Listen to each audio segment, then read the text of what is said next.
2025 in WWE has been centered around one man, John Cena. It's his farewell tour, and today, in this chair, I'm going to be ranking every single match that he's had in this year from worst to best. Now, here's the thing. I'm not going to be ranking two matches. How many do we even have here? 1, 2, 3, 4, 5, 6, 7, 8, 9, 10, 11, 12, 13, 17. So he's had 19 matches this year. I'm only going to be ranking 17 of them. And it's ironic because the two that I'm not ranking are the first one and the last one. The first one being the Men's Royal Rumble match. I would honestly rank it high because I really did enjoy the Rumble match this year if I was going to put it on this list. However, a lot of my enjoyment from that is not necessarily from John Cena. I feel like when I'm ranking John Cena's matches, it should be stuff that involves John Cena heavily. I understand he was in the final two, but you know, it's a whole other Rumble before he came in at like 23. You know what I mean? So I'm not gonna count that. And the last one, it hasn't happened. So I literally can't. I'm gonna be there, and I can't wait to see my literal favorite wrestler of all time since I was 7 years old retire. But we're going to be ranking every other match he's had this year from worst to best. It's been a controversial year for John Cena. A lot of people don't like the way his farewell tour has gone. And me personally, I don't share that sentiment because if you look at everything on a surface level, okay, he came back, went final two in the Royal Rumble, won the Elimination Chamber, won his 17th World Championship at WrestleMania, and defended it against people like Randy Orton, CM Punk, and Cody Rhodes. He faced Brock Lesnar this year. He turned heel. John Cena turned heel in 2025 and then turned face just enough time to do stuff like put over people like Dominic Mysterio. But before then, he became a Grand Slam champion by finally winning the Intercontinental Championship. Doesn't that sound nice? You know what I mean? But a lot of people don't like the way his heel run went on. I understand that, and I kind of agree and disagree at the same time. I think The Rock had a lot to do with that, and they cut certain things off right when they were getting hot. But if you want to see my rebooking video for John Cena's final year, I did one of those on the channel where I booked every single date, all 36 dates from John Cena's farewell tour. I booked them in a fantasy booking thing a couple months ago. So if you want to see that, yeah, go find it. But here we go, without wasting any more time. Actually, no, you like and subscribe. Subscribe to the channel. We got a lot of stuff coming up in December. Like the video. Leave a comment. What's been your favorite John Cena match from 2025? Let me know down below. But now, without further ado, let's get into the worst John Cena match of 2025. It is, I mean, this one's I don't like putting this on the list. I had to put it on here because it's a match that happened, but it's like a nothing match. It's John Cena versus R-Truth from the June 20th edition of SmackDown. Now, John Cena was heel at the time, still R-Truth had just come back to the company after the storyline of him getting fired. Remember when people were trying to say that? Oh, you guys got worked. R-Truth never got fired. I promised Kid I wouldn't curse too much, but love yourself now.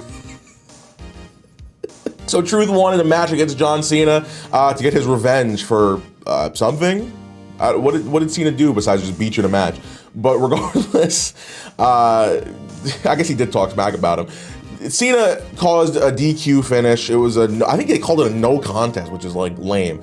But this led to Cena doing the pipe bomb promo on CM Punk. They just used John Cena versus R-Truth to get to that. And I guess this is technically the worst match, but I don't even count this. What I actually count as the worst match of Cena's farewell tour is the one that we have up next. It is John Cena versus Brock Lesnar at WrestlePalooza. My God, you know, I understand why non-WWE fans hate WWE fans because the lengths that they will go to defend the hottest of trash is disgusting to me. I was there live in the building for WrestlePalooza. I saw John Cena versus Brock Lesnar live. One of the reasons I even went there, or no, I'm sorry, the reason I went there is because it's John Cena versus Brock Lesnar one last time, and I want to see John Cena on his farewell tour as many times as I can before he retires on the 13th of December. And they were building this whole pay-per-view up. And I love the fact that they get to talk about this twice because we're going to be doing a worst matches of the year list, and I'm going to be bringing this matchup on that one too, and I get to talk my ish twice because I'm taking my victory lap. Because everybody, when this match was over, when Brock and Cena was over, they're like, what did you expect? What did you expect to happen? It's a Brock Lesnar match. let me explain what happened to you first. ESPN bought the rights to WWE pay-per-views. They built this whole thing. Oh, ESPN, it's the first time we're on ESPN. It's a big deal. And you know what match you're gonna get? You can't get much bigger than this. It's John Cena versus Brock Lesnar. Oh man, John Cena's like, oh, I'm scared of Brock Lesnar, but you know, I'm gonna do my thing. Lesnar's coming in, he's interrupting matches. He's F5 and Cena all over the place. How is John Cena gonna beat him? He didn't. But the thing is, like, he didn't even need to. It's like you just needed to have any resemblance of a good match. John Cena and Brock Lesnar have had good matches before. Obviously, he did get squashed in SummerSlam 2014. You know, the Night of Champions match, whatever. Extreme Rules 2012, even though people wanted Brock to win that one as well, I think it was a damn good match that they had, especially the build to that match. This was buns. Brock Lesnar and Cena were just spamming finishers. Brock happened to spam more finishers than John Cena, and then in about, what's the time? Can we get a time check on how long this match was? Yeah, Brock beat Cena in that much time. And then I made an Instagram thing being like, I was in the building like, are you kidding me? Like, what was the point of this? Why did we even we spent an entire 2 months. The ending of SummerSlam was used to build this match, and you opened the show with it and you did nothing of substance and you just squashed him.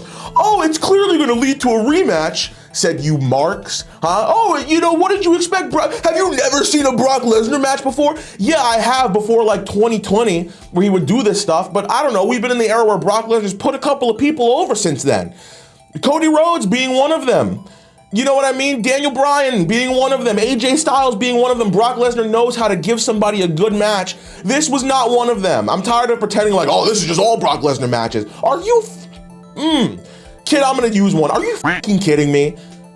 Ridiculous. How anybody could possibly defend this match whatsoever, it sickens me to my core. So that's the second worst match. Here we go, number, 15? If we're doing 17? Oh, is it only 16? It was 16, sorry. 16, it was 16 out of 18 matches that I'm ranking. I've made a severe and continuous lapse in my judgment, and I apologize. So number 14 on this list. Somehow, some way, not even in the top 2 of the worst matches that Cena's had this year. It's John Cena versus Cody Rhodes at WrestleMania 41. Here's the thing. Like, the match was like mid before the ending. And, you know, I don't know if I would have necessarily ranked it high on this list. You know, Cena being a heel and working over people as a heel is a weird thing to look at. You know what I mean? And I feel like in the confines of this match where people wanted Cena to win, but he's doing heel work over who's supposed to be face, Cody Rhodes, who's getting booed out of the building. It doesn't work dynamic wise, because I think we just needed to get to Cena winning the title, and Cody was never going to be cheered in this situation whatsoever. So I got to give them a little bit of leeway on that, because how do you even work around that? Maybe don't do the heel turn until the end of this match. But because why? I don't know. I mean, we'll get to the heel turn when we get to the heel turn. But this match ends when John Cena, first of all, he's on top. Cody Rhodes is not about to win this match. John Cena is on top of this match, and then Travis Scott's music hits. It's not like Cena needs help and then here comes Travis Scott, which would be dumb anyway. It's like Cena's already like kind of winning, and Travis Scott's music hits, and he does the longest walk to the ring in like WrestleMania history. It's got to be one of the longest entrances I've ever seen in my entire life. Maybe it's an exaggeration, but he comes out of the ring, you know, he does some spots with Cody, takes a nasty crossroads, by the way. Travis Scott, you know, for as many things that have been said about him this year, especially by WWE people themselves, that man can take a hell of a crossroads, and I appreciate that. Nut shot, belt shot, we're out of here. John Cena's a 17-time WWE champion, but I think it's a little tainted. You know what I mean? Everybody likes the idea of him being a 17-time world champion, but the main event of WrestleMania 41, the reason that John Cena is a 17-time world champion, the closing shot of this show is John Cena and Travis Scott. Not even The Rock. And when Travis Scott came out, it wasn't even like a ugh, because everyone thought that The Rock was going to have some involvement in this, because that just makes sense. The Rock hasn't been seen since the heel turn itself, where Rock is the reason John Cena turned heel. So surely he's gonna come out at WrestleMania. No, he did not. So it was very confusing, weird, horrible, and I don't think, has anybody gone back and watched this match since?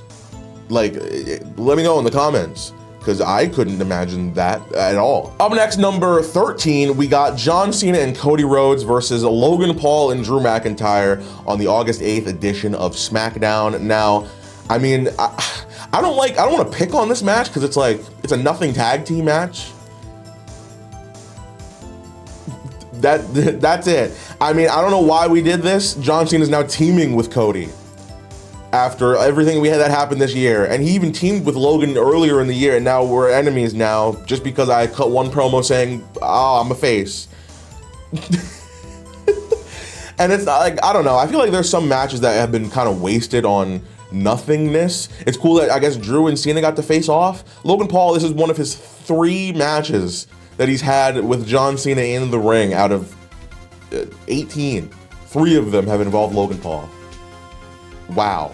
But look at that. Up next, another tag team match. It's John Cena and Logan Paul versus Cody Rhodes and Jey Uso at Money in the Bank. You know, War Games has taught me one thing, is that when you have a lot of big names in the ring at one time, when you have a bunch of megastars, at least at the time, in the ring, you know, sharing the spotlight, don't get excited, because I don't think it's ever happened where it ended up being good.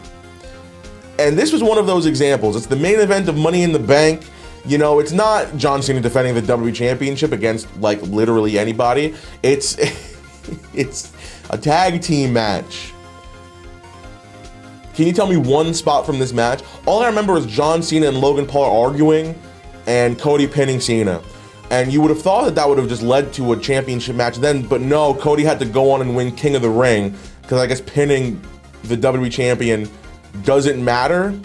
Tell that to Braun Breaker, who's about to fight CM Punk for the World Heavyweight Championship. We just don't know what we're doing as a company, and that's okay. I've come to terms with the fact that we gave up, and that's all right. Up next, it's John Cena versus R-Truth at Saturday night's main event. Now, I have this on the lower tier of the, I guess, the tier list, if we're doing it that way. And I don't like having it this low, but the only reason I am having it this low is because it's short. And it's kind of nothing. I wish the WWE Championship was on the line in this. Cena's winning anyway. Just defend it. Who cares? You know what I mean? It's not that big of a deal. If this was supposed to be R-Truth's final match in WWE, because it was supposed to be, let's stop that right now. This whole narrative that this was a work the whole time. Oh, and it's leading to R-Truth changing his character. They made that man cut his hair for no reason whatsoever. And another reason I have this as low as I do is because, for me, and this, you might have this higher on the list, because this is really a fun match. It's like fun. It's just supposed to be like a silly, you know, throwaway Saturday night's main event match, which is fine every now and again, even in the Cena Farewell Tour. But it was very predictable for me specifically. I, in a Reddit video earlier, you know, this year, before this match happened, called exactly, not even like a little bit, I called exactly how this match was gonna go down. Please, kid, take it away. So this match is not for the championship, which is interesting, but I mean, Cena's gotta get hit with the 5-knuckle shuffle. He's gotta get hit with an attitude adjustment. He's gotta get put in an STF, and then Cena wins. Yeah, just book the whole match. Come back to this after the match happened and tell me how right I was, huh? So there's that. However, you know, again, it's just short, and it was nothing, and that's okay. It's okay to have a match in like this lower tier if it's just like a whatever. I think it was designed to be on this spot on the list.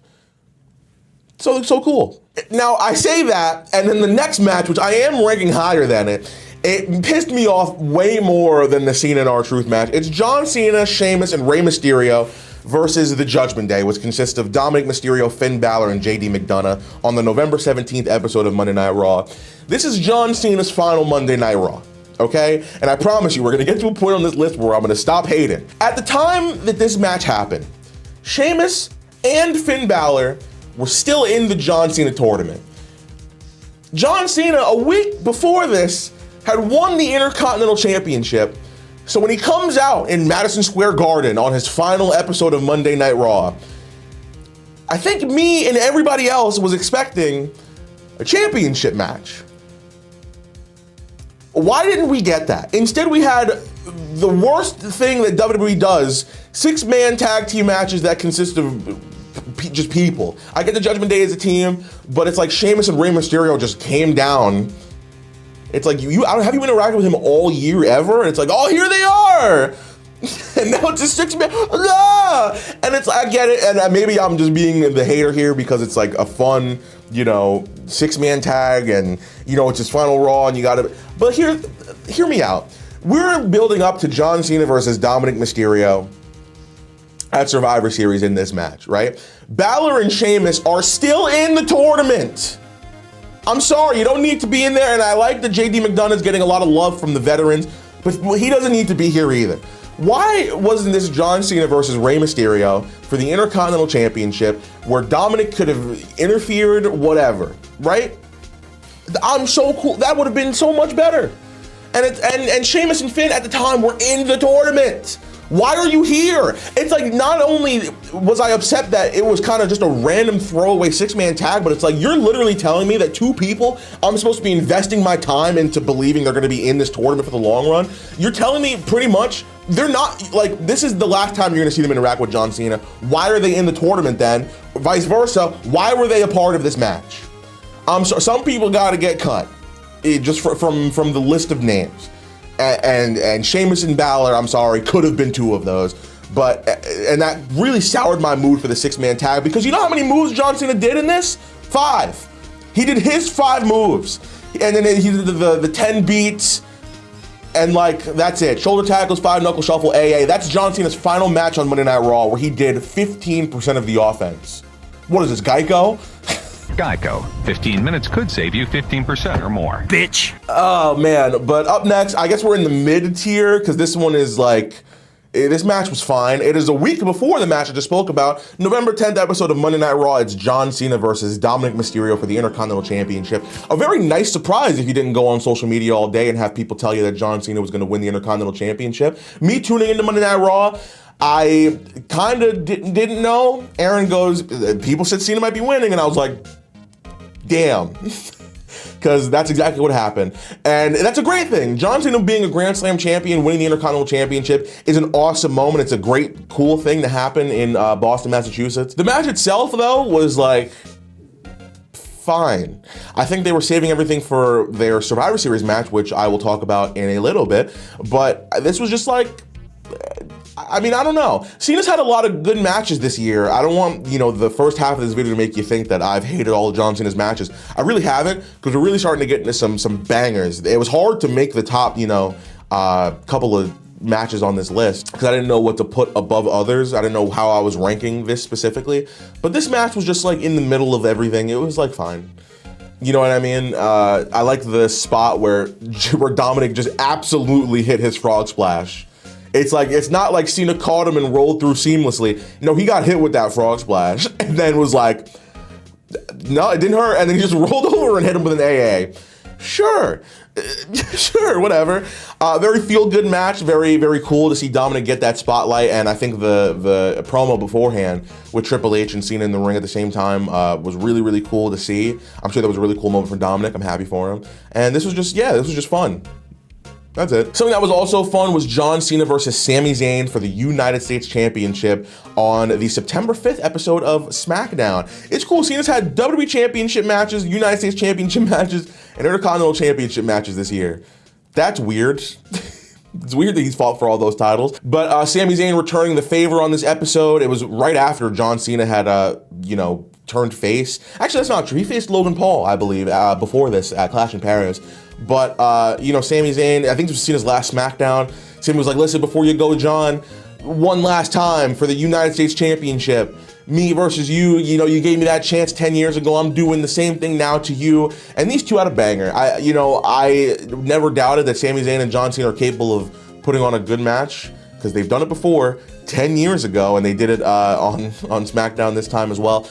I wish I could rank this higher, but I can't, because Brock Lesnar came in and caused the no contest, DQ, whatever. Just have Sami win, Is that bad? A champion beating John Cena, somebody who's already the champion. Why? Because because I feel like this hurt Sami Zayn a lot more than it helped him. Sami Zayn what has he done since losing the United States Championship? It's like Ilya Dragunov has taken what Sami's done, and he's done well with it. And Sami's just kind of been I couldn't tell you one thing he's done. He did the Survivor Series thing on SmackDown. Good. Cool. All right, up next, we are getting into the really, really, really fun matches, and I'm surprised at how low I put this, because I seriously thought I'd rank this like in the top 4 or 3, but I mean, we're in the 7th best match of Cena's thing, which is crazy. It's John Cena versus Randy Orton for the WWE Championship at Backlash. You know, when I think of John Cena versus Randy Orton, I think of cheeks. And not the good kind. I'm thinking like the Rikishi kind,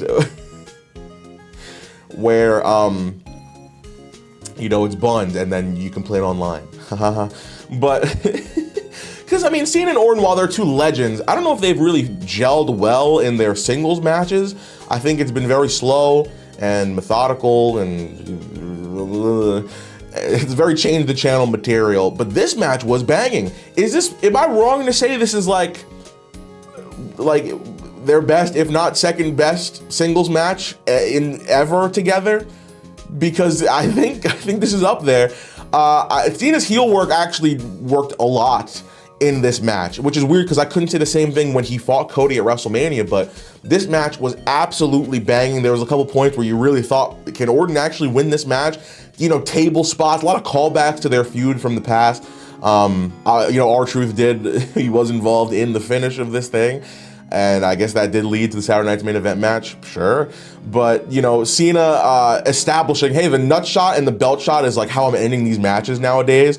It was a fun thing to see the cocky Cena getting away just by this much to retain the WWE Championship. It's cool. Like, I enjoyed the heel turn, and I enjoyed the heel run. The problem that I have with the heel run is that they ended it.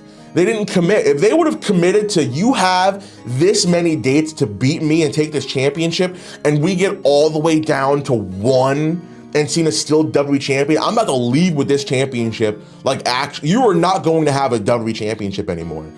You have this many dates to do it. That would have been awesome. They didn't commit to it. But at this time, I was really enjoying what they were doing still. The promos were good, and the matches were fantastic as well, this being one of them. Up next is the Elimination Chamber match from 2025, moments before Disaster. This match was fantastic. I think that the Rumble and the Elimination Chamber matches this year were really, really fun. I also like the fact that the Elimination Chamber is now becoming like a Rumble thing in itself. You know what I mean? Like, people are upset that championships don't get defended in them, but the way I see it is, you have the Royal Rumble to get your pick of World Championship at WrestleMania between the men and the women, and whoever doesn't win that, 29 people, you have a chance to still have a World Championship match at WrestleMania, but now you have to go through this more painful, more hard to get in structure, the Elimination Chamber. You got to win a qualifying match, and then you got to outlast 5 other people to now get a championship match at WrestleMania. I like that. It's like sudden death for a world championship opportunity, and I love that. This, is a perfect example of why I love this kind of match, because this was one of the most unpredictable Elimination Chamber matches I've seen in a long time. This was still when we were having the narrative of John Cena cannot win a match to save his life. He hasn't won in a long time. We just came final 2 in the Rumble, and he's sitting there like, it's best for business for me to, win the Elimination Chamber and go on to WrestleMania. I'm claiming my spot in the chamber. Beautiful. But it still wasn't guaranteed, because everybody thought, okay, well, Cena is just going to lose all year. Punk is in there. Logan Paul is in there. Drew McIntyre is in there. Seth Rollins is in there. Sorry, Damian Priest. We knew. When you get down to that final 3 of Cena, Punk, and Rollins, it's like, whoa, like, who is going to win this thing?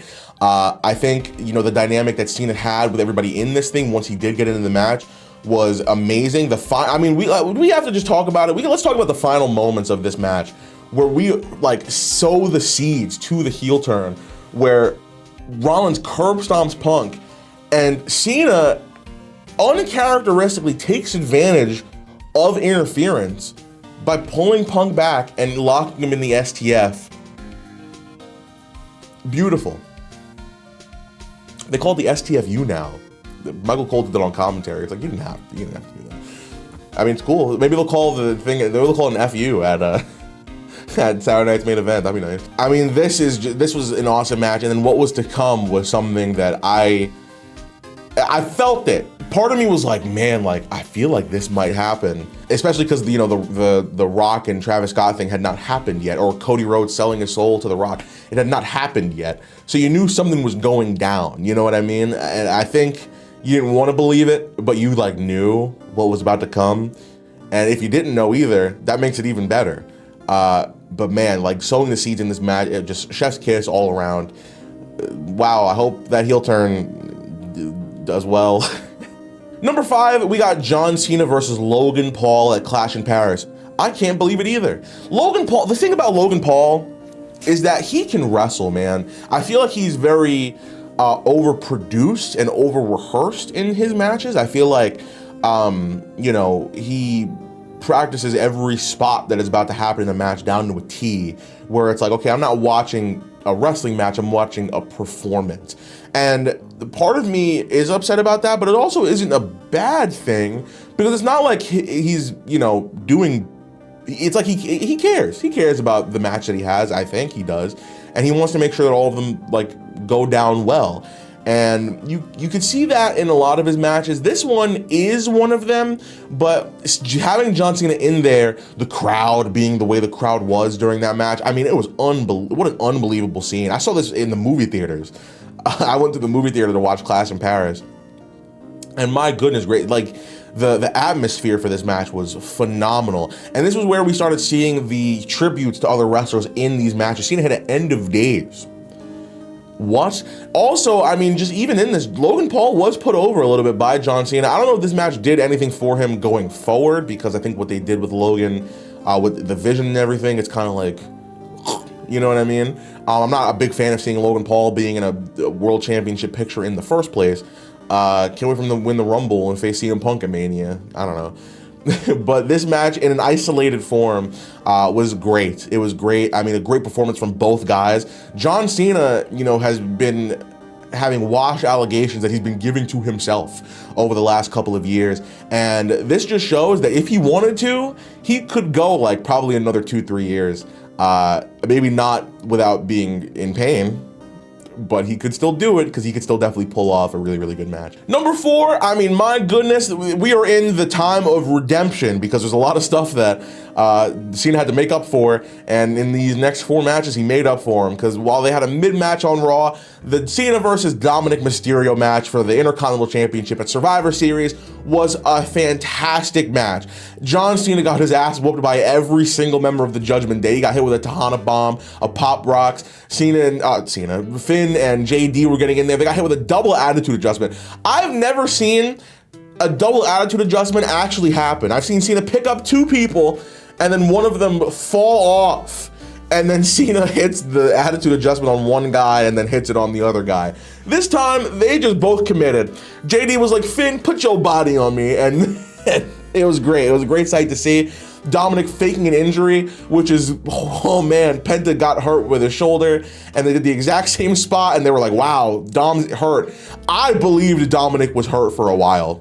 Look at me, I'm a sucker.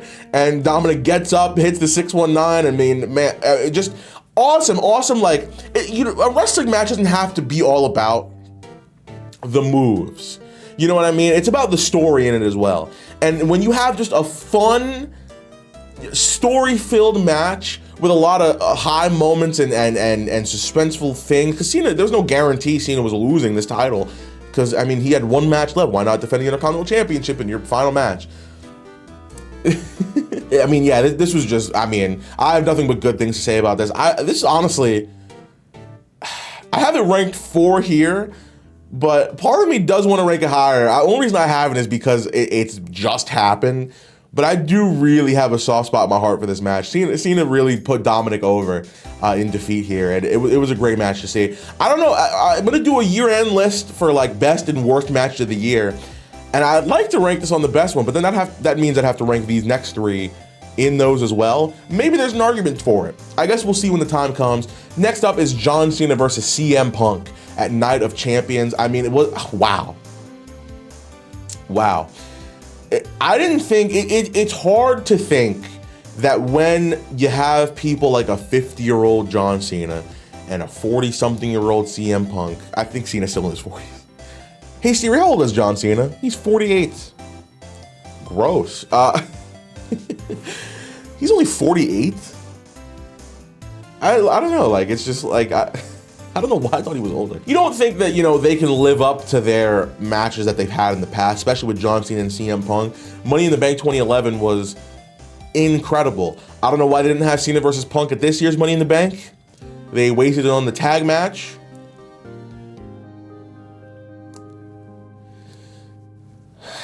Yeah, but they made up for it here. I mean, this match happened before Money in the Bank, I think. And I was not excited when CM Punk came out and started rapping to John Cena. That made me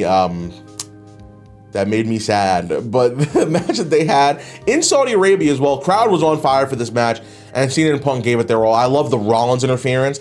Rollins, you know, cashed it in eventually on the World Heavyweight Championship. But here, it was like, no, I don't want CM Punk to hold any championships. I'm going to stop that from happening here. And Cena was able to take advantage of Rollins' interference and, you know, do the cheap tactics he did with Randy Orton to retain the WWE Championship, where I was still excited about the heel turn. I was still very excited. If you haven't seen this match in a while, go back and watch it. It's worth the watch, I promise you. Now, we are in the top 2, all right? And I think, I mean, if you'd been doing the math already, you know which 2 matches are left on this list. It was hard for me to decide which match was better. And I feel like the match that I have ranked at number 1, people are not going to agree with me on, but I'd like to plead my case. Number 2 is John Cena versus AJ Styles at Crown Jewel. You could not hear anybody say a bad thing about this match at all. And I'm one of those people. I think this match was a love letter to professional wrestling. I think it's a love letter to John Cena's career as a professional wrestler. It's a love letter to AJ Styles' career as a professional wrestler. You didn't need much build for it. There was no story going into this. So what story could you really tell in this match that builds off of the nothing that you did for the month leading up to it? It's hard to nail it, but my goodness gracious, did they nail it. Australia, you did your thing with this match. You showed some love properly to where it needed to be shown. John Cena and AJ Styles just paid tribute to every wrestler in the book. Orton, you know, sorta Rey Mysterio, Chris Jericho, Edge, you know what I mean? It's like the list go. Bray Wyatt. What a moment that was. Dude, oh my God. When like he caught him in that position and like everybody's like, no shot. It's like, wow, unbelievable. This is like the most feel-good John Cena match you could possibly watch. A lot of no selling. The reason I have this ranked at number 2 though is because a part of me feels like it's cheap to rank it this high because of what they did. It's like when, and I hate to be negative about the second best match of John Cena's thing, but it's like, I can't put it number 1 because they really just spent 20 minutes doing other people's moves. You know what I mean? It's like they were finisher spamming everybody else's things, and that was the match. It's not like there was anything else. This match was, they hit somebody's finisher, kick out. They hit somebody else's finisher, kick out. They hit this guy's finisher, kick out. Then they hit this person's finisher, kick out. Wait, can you believe it? Now they're hitting this person's finisher, kick out. That was the whole match. And while it was very fun to watch and it was very emotional and it was a feel-good thing, I can't put it at number 1. I can't because of that. And that's why my number 1 match of John Cena's farewell tour is John Cena versus Cody Rhodes at SummerSlam for the WWE Championship. Why did Cena turn face here? You know? It would have been something to have Cody Rhodes turn heel to win the WWE Championship. I think we've been building to a Cody heel turn slowly for a little bit. However, only negative thing I'm going to say about this match was banging, dude. There was a lack of excitement from a lot of people because of the WrestleMania 41 match that they had. People just thought that these two were capable of gelling well. But you add the no disqualification stipulation to it, and it's like, my goodness. These two put on a show. The shot of Cena coming out with Cody on his shoulders from the Cody Vader. I mean, who even thinks of that? I mean, my goodness. This match was long as hell, too. And the fact that you can have a over 30-minute long match from John Cena in 2025, and not only was it ranked as a 5-star match, it's the best match of Cena's farewell tour, and it was a great way to put Cody Rhodes over. I mean, he didn't need to have that happen at all. Do we need to put Cody Rhodes over in any capacity? I don't think so. But it did a lot for Cody. I mean, he won the WWE Championship back. There's only been 3 WWE champions since 2022. Since April of 2022, there's been 3 WWE champions. That's crazy. And it's a lot for Cody to win this title back from a now face John Cena, and to still be as over as he is now. It's impressive. And this match was just like, I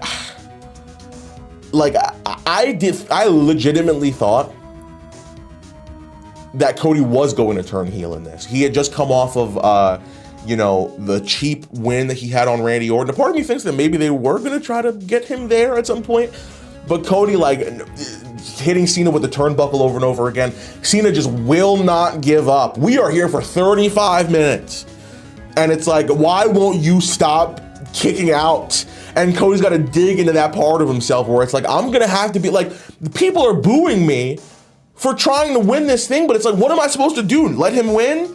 Cody's sitting there like, oh God, what else am I supposed to do? You guys hate me for doing this, but I have to. Bang, another turnbuckle shot, 1, 2, kick out. It's like, oh, what am I supposed, it's like the story that was told in this match is Cena will not die. Cena will not quit, he will not give up, and it's like, what do I have to do here? Beautiful. Again, you need to go back and watch this match. It is, I saw this live, I had the privilege of seeing this live. Fantastic, great way to have John Cena's last SummerSlam. Cena's last Rumble, obviously people wanted him to win, but whatever. Cena's last Elimination Chamber, banging. Last WrestleMania, ooh. Last SummerSlam though, fantastic. Final Survivor Series, great. I think WWE really deserves a little more credit for the run that they did give Cena. There was a lot of inconsistencies from booking. I don't think any of that was on John Cena. However, I think Cena played his part very well in everything he had to do. But I think the problem that people have is just the inconsistency with how the year went for him, including myself. But when you really look back at the moments, if you look at the isolated matches and moments that happened throughout this year, I really did enjoy Cena's final year in WWE, man. Look at the list of people. Cody Rhodes. I'm just gonna name the opponents that he's had, and we'll just leave it at that. R-Truth, which people wanted, Brock Lesnar, Cody Rhodes, Logan Paul, Drew McIntyre, Jey Uso, Dominic Mysterio, Finn Balor, J.D. McDonough, Sami Zayn, Randy Orton, Rollins, Damian Priest, CM Punk, AJ Styles. That's a solid list of names. And then probably Gunther. When does this video actually go out? This goes out Friday. So you're gonna see this tonight, I guess. Whoever faces John Cena in his last match ever. It's a pretty solid list of names. Plus a heel turn. Plus interactions with The Rock. When you look at it just at a surface level, I can't hate on his gear too much, man. I really can't. But what did I get wrong on this list? What would you switch out? Would you have put anything higher on this list than I did? Would you have put anything lower on this list than I did? Please let me know in the comments, because everybody's different. Everybody thinks differently. And isn't that the beautiful thing? Depends on who you ask. Well, we'll see you soon, everybody. Cena Week continues, where I'm going to be playing against every single John Cena WrestleMania opponent in WWE 2K25. Oh, get ready for that one. It's going to be fun. We will see you soon. Peace out.